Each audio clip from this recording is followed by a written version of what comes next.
Welcome back. No.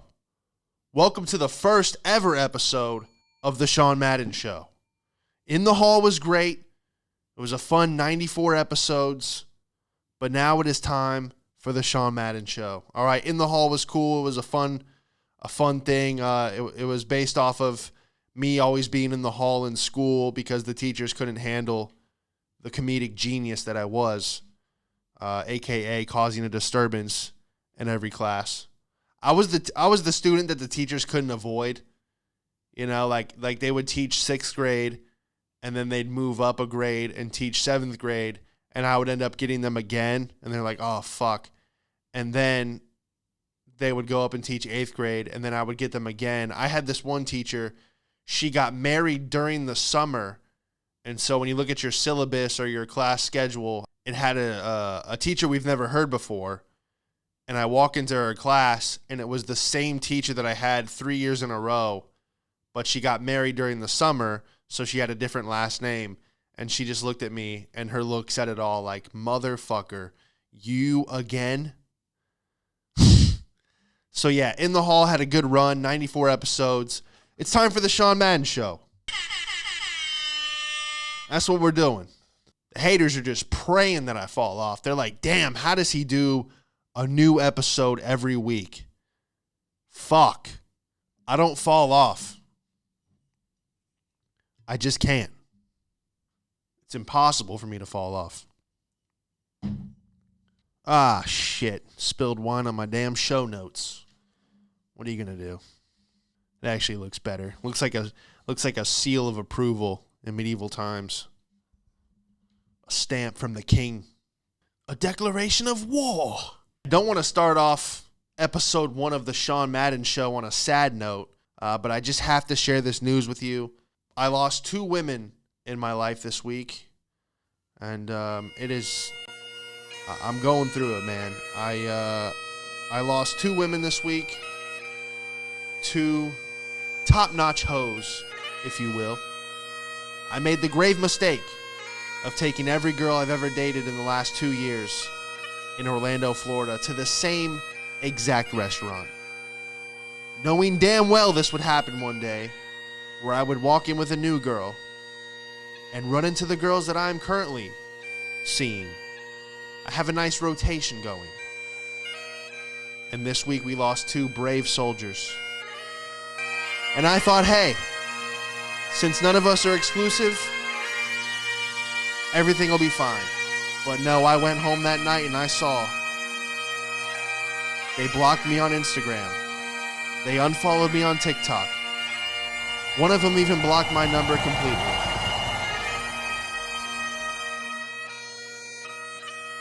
And it's been a rough week. I feel like I lost 2 soldiers, and it was all my fault. Rest in peace, hoes. Rest in peace. You are gone, but certainly not forgotten.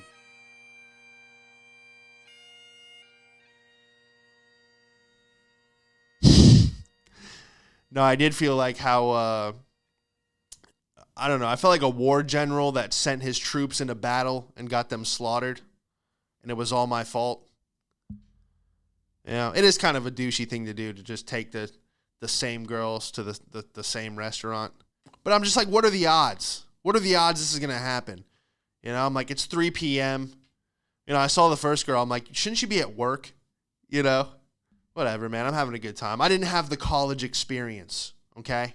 I never did all the parties. I never fornicated with multiple women, okay? I didn't go to college. Shit, I think, I lost my virginity at 21. Not only did sex ed scare the shit out of me, but also I saw everyone getting pregnant in my hometown, and I just knew that was the easiest way to get stuck in that fucking cow town.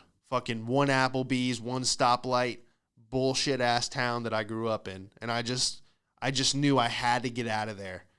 And if I had sex with one of these women, God forbid I had a kid, got some weird STD. No, I waited till I moved to New York. I used to hang out with this one girl. Shit, I almost said her name. Let's call her Jenna. Okay? rhymes with Jenna. All right. And Jenna was, she was way older than me. I was 18, 17, 18. She was about 26, 27 at the time. She had a white Mustang GT, and she was an alcoholic. And I met her at a trap house where I first watched Cat Williams. That was my intro to stand-up comedy. I watched Cat Williams in a trap house, and every time the door knocked, they paused the stand-up special. I'm like, shh, who the fuck is that? The fuck is that? And then it would just be some guy trying to buy weed. That was when I was really first introduced to stand-up, where I was like, holy shit, this is a job. But yeah, Jenna was always there. She was fucking all the coke dealers. But she lived like right by my house. Or she moved in like right by my dad's house a few years later. And so I would walk over there at night and hang out with her until she would drink until she passed out. And then I would put the blanket over her and I would leave her house. But she made good money. She was in sales. She had a lot of demons, I think her parents were Mormon and they were super strict, and she did not. Something happened where usually when the parents are super strict, the kid just goes off the rails eventually. And her thing was alcohol and Percocet. So she would give me the keys to her Mustang. I'd drive her to the liquor store. She would purchase her Mike's Hard Lemonade or her whatever the hell she was drinking, and I would drive home. But hey, I was young. She was an older girl, and it was fun just hanging out with her and getting to drive her car. Except for it had custom leather zebra seats, which I didn't like. But shit, I would just take her Mustang around. I thought I was a king. I'm like, I got this older, alcoholic chick that I'm hanging out with, and we would just watch like late night TV, and then she'd just pass out drunk. I remember there was a few nights where she would get drunk and then she'd go out. She'd come back out in like a thong and tried to sleep with me. And I'm like, I know where you've been. But yeah, she was cool. I don't know what happened to her. I know she had like, you want to talk about women privilege. She had worked out a deal with a judge. She had like 2 or 3 DUIs. And usually as a man, if you get 3 DUIs, you're fucked. You're done for life. But she worked out a thing where she could go to prison on the weekends. So she'd be like, oh, Jenna, what are you doing this weekend? She's like, oh, I got jail this weekend. And then I'm back to work. So somehow, I think her parents had a lot of money. And they're like, oh, God, as much as we don't support our daughter's decisions, we're going to get her out of this mess. And so instead of going to jail full-time 24/7, she would go to jail like Friday night and then get out Sunday night so she could be at work Monday. So she worked Monday through Friday, but on the weekends she had jail. And that's how she served her sentence. I don't know what happened to her. I'm not on Facebook anymore. I don't follow half these people. But yeah, she was just kind of like a cool chick. Looking back, I kind of feel bad for her. But at the time, man, it was just, it was fun. So, why are we even talking about this? Oh, yeah, virginity. No, yeah, I just was like, girls were like, are you gay? I'm like, no, you don't understand. I cannot be stuck in Bradenton, Florida.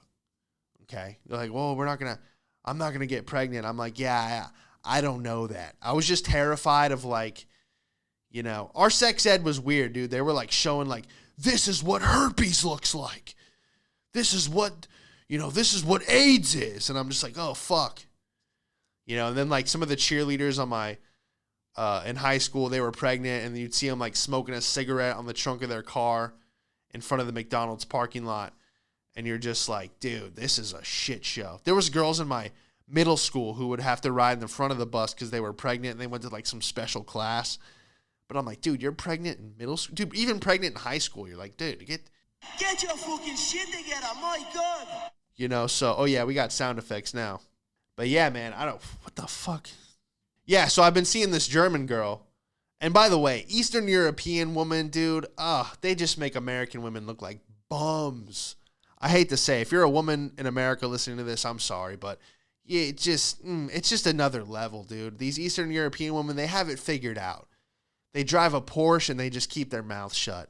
It's just, they're not posting fucking Roe v. Wade memes and protests. They're not holding a sign. You know, they're not screaming nothing. They're just wearing Louis Vuitton sneakers and drinking wine. And they're just, I mean, they're, as far as beauty goes, they're on another level. And some of them don't even know that they're hot. That's what's crazy. I'm like, you know, you're a fucking dime. They're like, oh, you know, I guess I'm, yeah. But it's like everyone's hot where they're from, so they have no idea. It's like LA. The person at Starbucks is a fucking 10 out of 10. Even the guys in LA, you're like, how are you working at Starbucks? You should be like a Calvin Klein model. And they're like, I know. And you're like, okay, settle down. I need my coffee. Yeah, so lost a few, I don't know. I don't like saying hoes. It was satire, jokingly. Women, ladies, whatever you want to call them. Just girls that I've been seeing on and off. You know, like, hey, you want to get lunch Tuesday? Yeah, let's get brunch Sunday. You know, stuff like that. One of them was 31, so that's not really a big loss. Plus, she shit on my apartment. You know, I invite her over, and she, you know, she's like, oh, this is such a nice place, da-da-da. And then she comes into my bedroom, and she goes, you don't have a headboard? Psh, why don't you have a headboard? I'm like, a headboard? That is the least of my concerns. Are you fucking kidding me? Half my life I've spent on an air mattress. You think I'm going to pay $500 for a piece of wood? No, I push my mattress up against the wall and two pillow it. That's my headboard. An extra pillow. You don't have a nightstand? What? Yeah, wait till you find out I don't have a savings account. How about that? Wait till you find out that my credit score is 500. Fuck out of here. You don't have a headboard. That's why I can't be messing with you 30-year-old women. You expect, like, you know, you have no idea. Yeah, I'm moving anyway, so it's like, what does it matter? And my German girlfriend, she's back in Germany for 5 weeks for an interior design internship. So, but she does want to open a bar in Mexico, which is dope, because I'm moving there anyway. So I'm like, well, I want to open a driving range, a Top Golf type business, so you can run the bar, you know, open your bar inside the driving range. It'll be perfect. We'll have German kids that know Spanish. Then they can go to any college they want. That's a hell of a combination. I've been learning Spanish, by the way. I've been getting pretty damn good. I learned 50 words today. I don't remember any of them, but the app told me that I learned 50 words. Duolingo. I got the premium edition. And I went and I got my car washed this week, and I'm like, oh, dude, I'm going to speak Spanish to these. I'm going to speak Spanish to the workers, you know, when you hand them the tip at the end. And I was like, mucho gracias, señor. And he was like, blah, blah, blah, blah, blah, blah. And I'm like, God dang it. Just when you thought you knew Spanish, someone's got to just rapid fire you. And I'm like, well, I guess back to the app. You know, I'm done with the introduction levels, level 1 of travel and level 2 of restaurants. You know, I know how to say I need a hotel, table for 2, things like that. It's amazing that I didn't know I knew that much Spanish. I guess I just picked it up over the years working in the kitchen in New York. You know, I got my buddy Chip, Alberto. You hang out with their family, go to their cookouts. You just pick it up, certain words.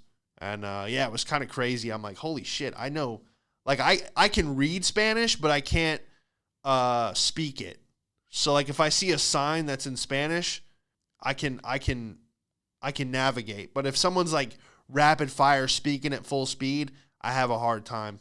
I'll pick up like every other word, but still, I'm getting good. I'm ready to move to Cabo or Tulum. I'm still on the fence.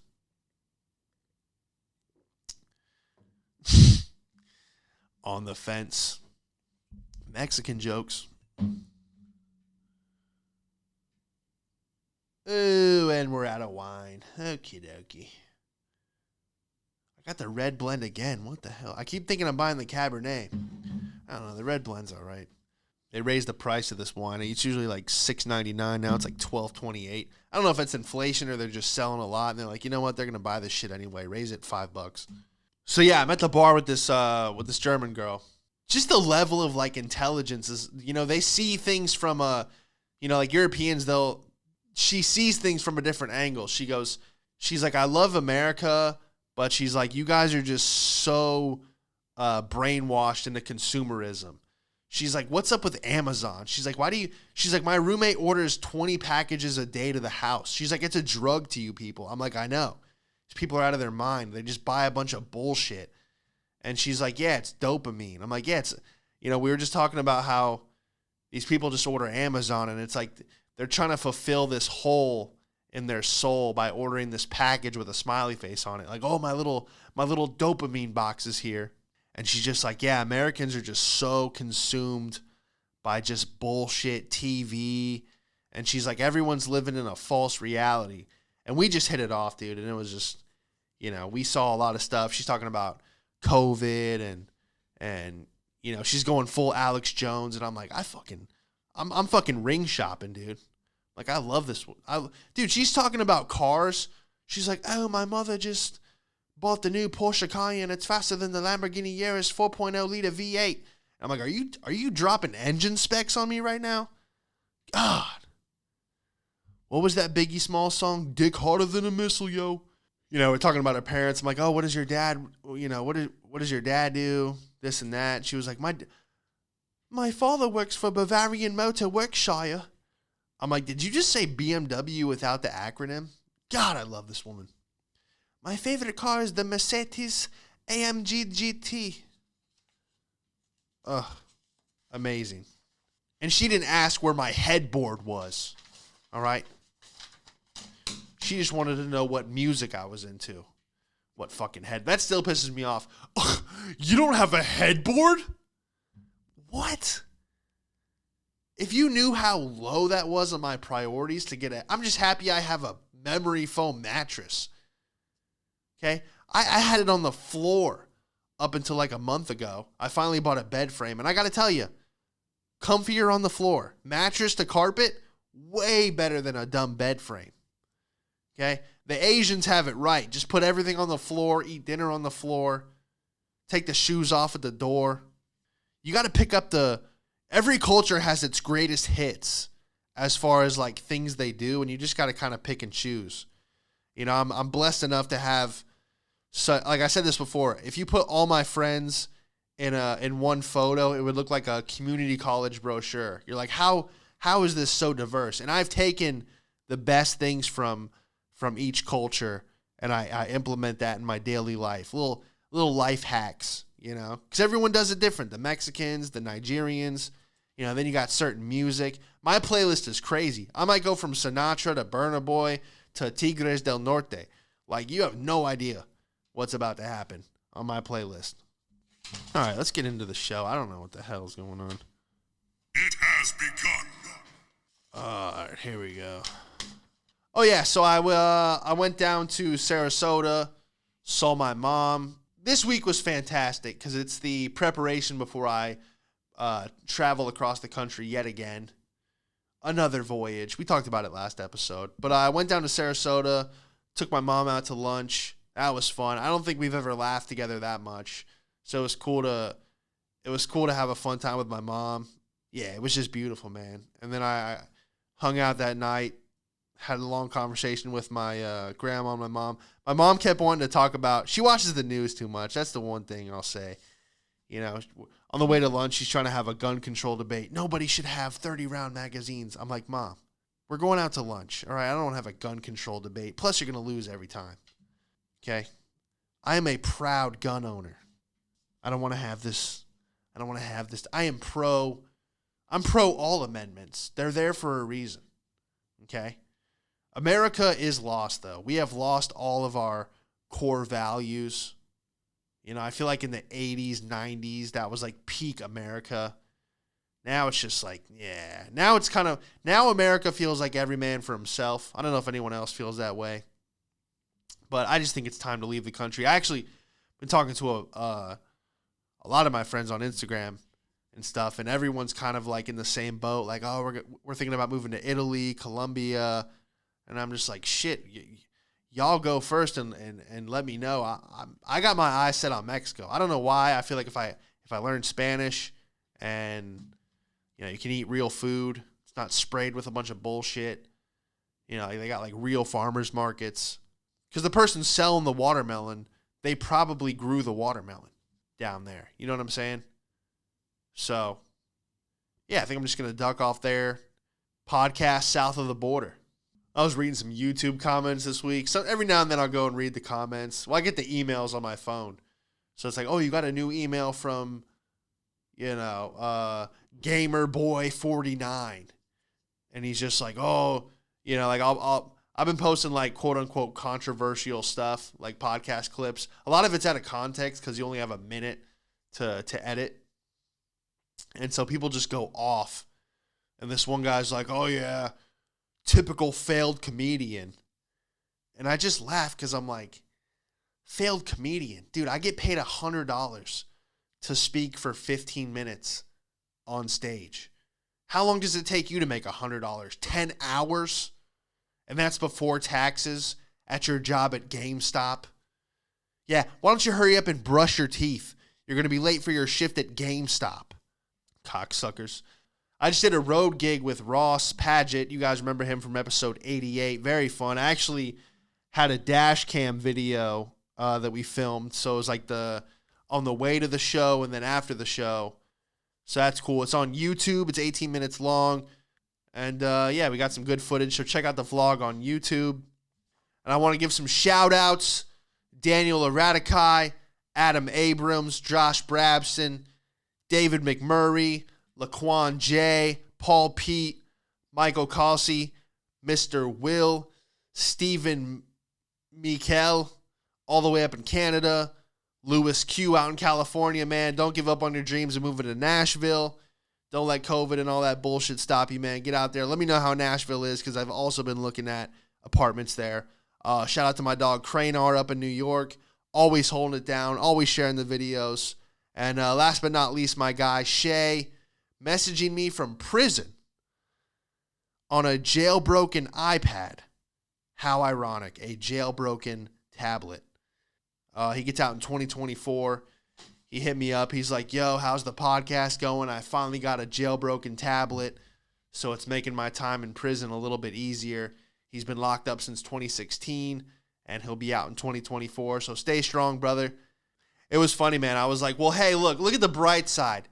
You're not worried about gas prices or rent prices in prison. So, hope all is well. That was my dude, man. He sat behind me in gym in 7th grade, and we were always laughing together, dude. Great athlete, but man, sometimes you make a decision and you end up at the wrong place at the wrong time, or you do something that you thought was the right choice or the smart move in the moment, and you end up getting caught. So no judgment here at the Sean Madden Show. Speaking of prison, we do got some articles. Houston rapper 213 Jug God, who made music videos about robbing out-of-town ATMs, is busted in Nashville for doing just that. Wow, a lot of synchronicities in this episode. Jailbreak, jails, Nashville. It's kind of wild, actually. I did not plan any of this. And Fox 26's Matthew Seedorf sharing this story for us tonight. It's one you'll see only here on Fox. And Matthew, we know one of the guys raps about robbing ATMs. Crazy. That's right, Jonathan. Just bizarre. He has a video on YouTube with a song called Make It Home, where he raps about robbing banks outside of the state, then getting back to Houston. But this time, police stop him before he gets back here.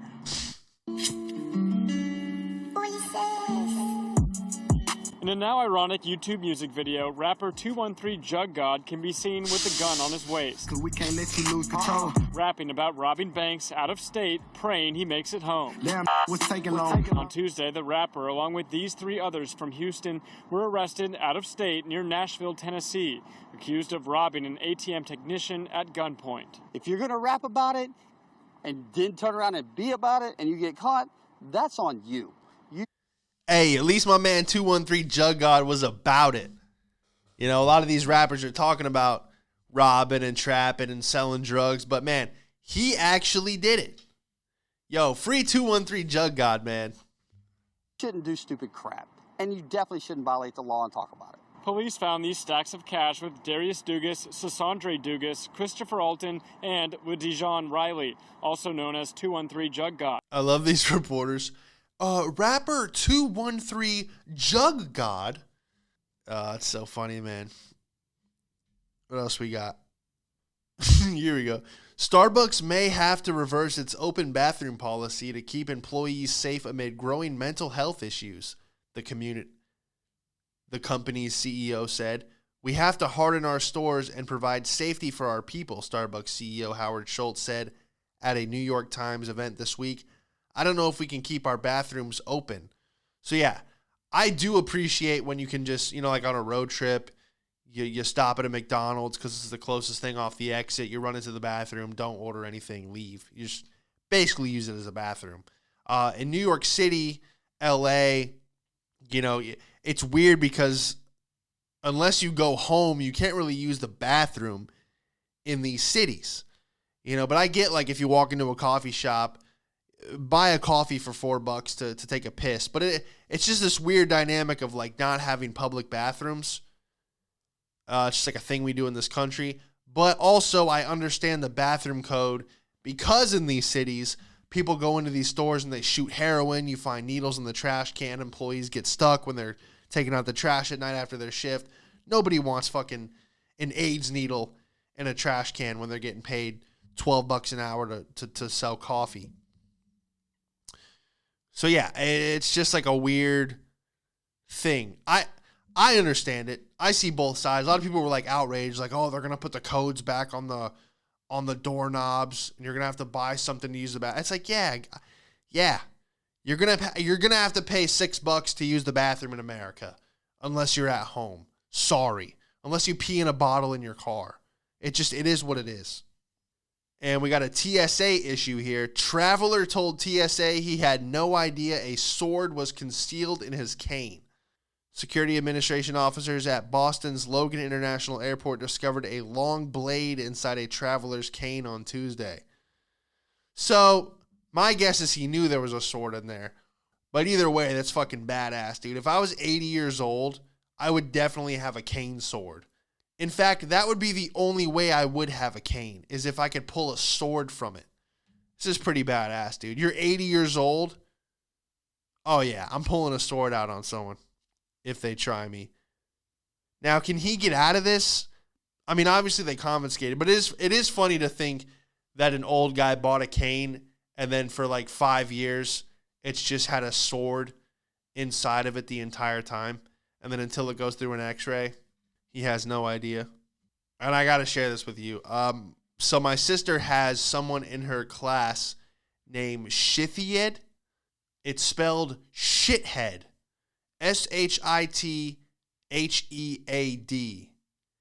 And it's a surname in India, but it's spelled shithead. So she's saying like when they do like roll call, the teacher would be like, shit. Like they have no idea. They think it's a prank. Dude, you got to be so careful what you name your kid.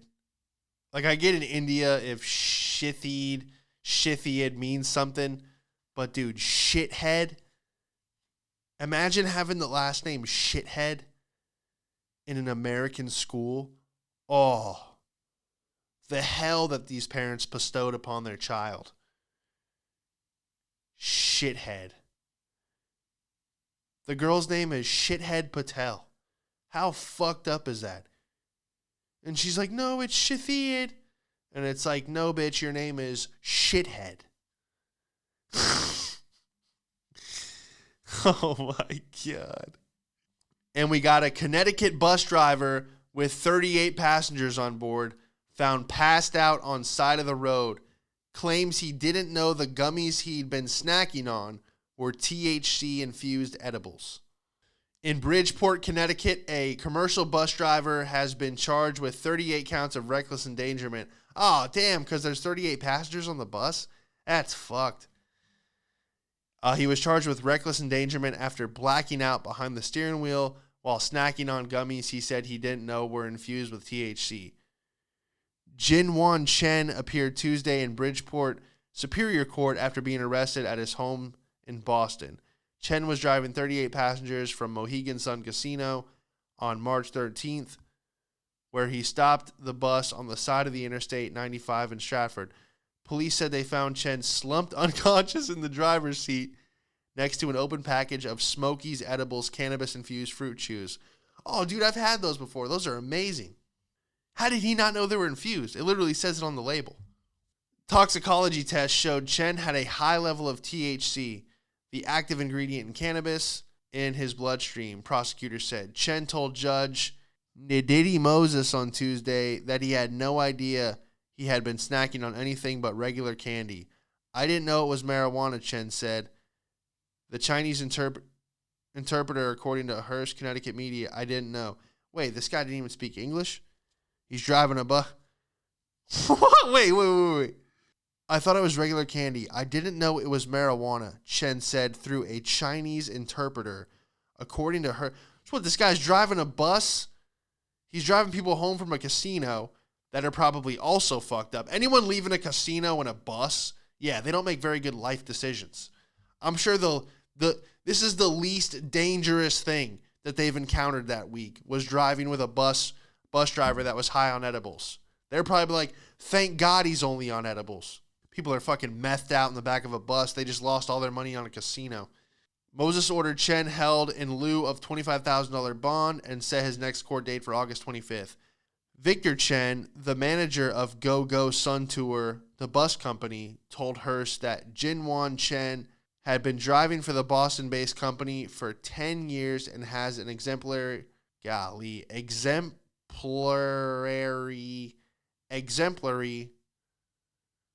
do they got to throw that word in there when I'm fucking smacked? Anyway, he had a great driving record.